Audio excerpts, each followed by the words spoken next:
जैसे कि आप सभी लोग जानते हैं, रत्न जनित मखमली म्यान में जैसे तलवार छिपी रहती है, रत्न जनित मखमली म्यान में जैसे तलवार छिपी रहती है, और जल के कोमल प्रभाव में जल की असीम शक्ति छिपी रहती है, ऐसे ही मनुष्य का हृदय उसके धैर्य और साहस को अपने अंदर समेटे रखता है। जैसे क्रोध तलवार में रखी, म्यान में रखी तलवार को जल्दी से बाहर खींच लाता है, और विज्ञान जल शक्ति को उद्घटित करके विद्युत में बदली कर देता है, वैसे ही प्रेम मनुष्य के धैर्य और उसके साहस को प्रदीप्त करता है। बात उस समय की है जब भगवान बुद्ध अपने शिष्यों के साथ किसी एक जगह पर विश्राम कर रहे थे।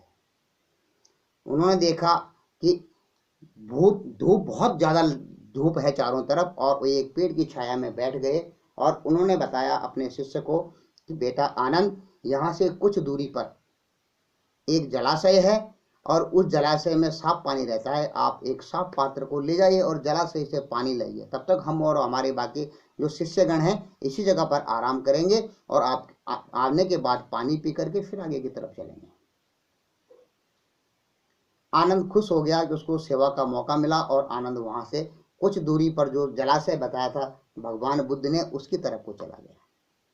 थोड़ी देर बाद आनंद वापस लौट आता है और देखता है, और भगवान बुद्ध से बोलता है कि भद्रे, वह पानी पीने योग्य नहीं है।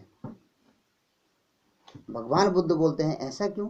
वो बोलता है वह जलाशय तो साफ है। बुद्ध कहते हैं, बोलता है वह जलाशय साफ नहीं है, वहां तो पूरा गंदगी मची हुई है, पानी पीने लायक ही नहीं है। और आनंद ने और कुछ नहीं देखा और सीधे आकर के ये बात बुद्ध को बता दी। बुद्ध ने बोला ठीक है, आप विश्राम करो।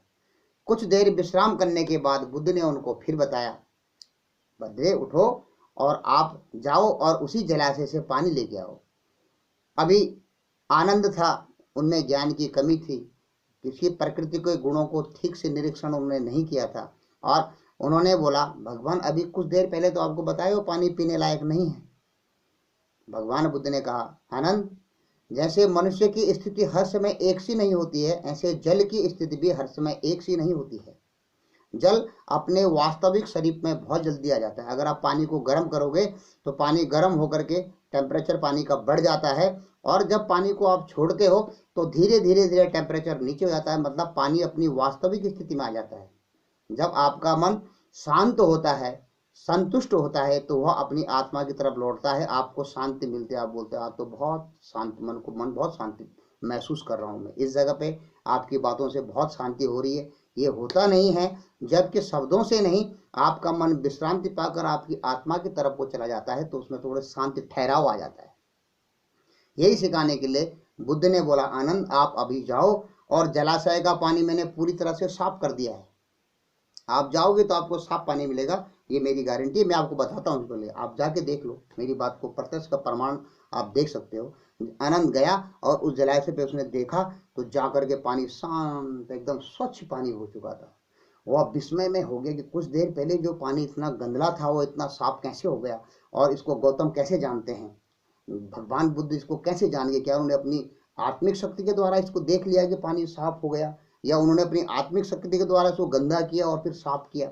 इस बात में वो उलझता उलझता वहां से पानी लेकर जब आया, देखा पानी साफ था। सभी शिष्यों ने पानी पिया और गौतम बुद्ध को भी पानी दिया गया, और उन्होंने बोला, भद्रे, मैं हाथ जोड़कर आपसे विनती करता हूँ, आप हमको वो कला, वो शिक्षा, वो भक्ति की ताकत, वो शक्ति बताइए कि जिससे आपने पता लगाया है कि पानी अभी गंदला हो गया, पानी को आपने गंदा कर दिया। थोड़ी देर बाद जब मैं गया तो गंदा था, और जब मैं आपने दोबारा भेजा आपने पानी साफ कर दिया यहीं बैठे बैठे।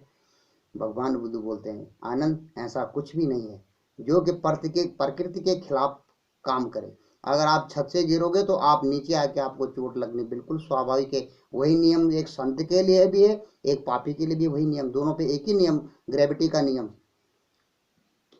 लागू होता है। तो बोला फिर ऐसे क्या?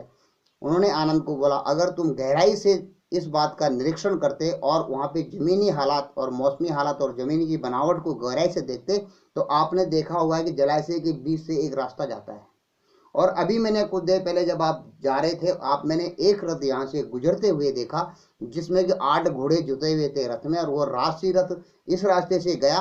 और आपने जलाशय के किनारे नहीं देखा कि वहां पर रथ के पहियों के निशान भी रहे होंगे। जब वो रथ के 8 घोड़े उस जलाशय से होकर गुजरे तो जलाशय का पानी गंदा हो गया।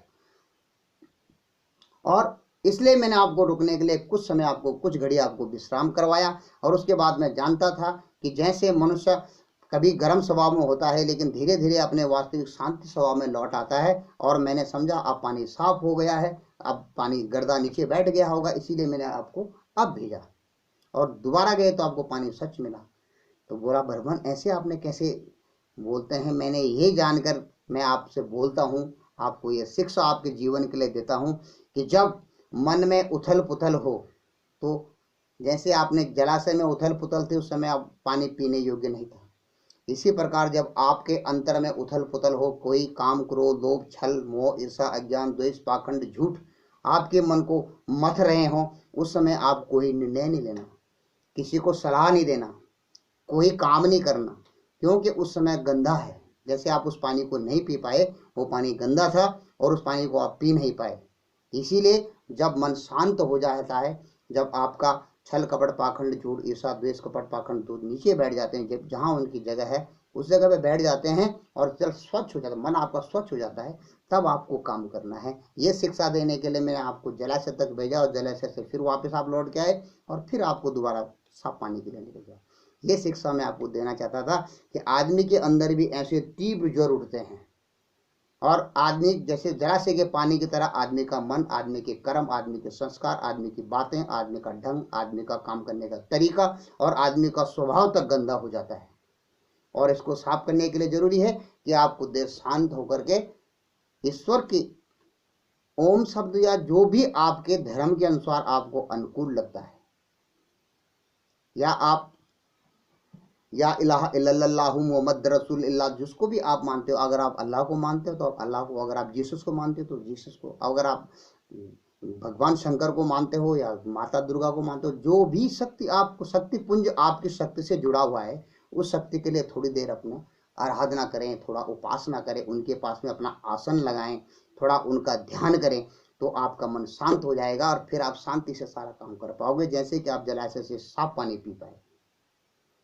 आशा करता हूं कि आप लोग भी, जब आपके मन में उद्वेग, द्वेष, कपट, पाखंड, झूठ, ईर्षा, चोरी और इस प्रकार के असत्य, अपरिग्रह, ब्रह्मचर्य जैसे अच्छे गुण ना हो और बुरे गुणों का प्रादुर्भाव हो, असत गुण आप पे भारी हो, तो तब उस समय आप कोई निर्णय न लें, किसी से निर्णय न करें, किसी से वार्ता न करें, किसी से लेन देन न करें, ये आपके लिए हितकर होगा। इन्हीं सब बातों के लिए आज यहीं पर विश्राम देता हूँ। नमस्कार।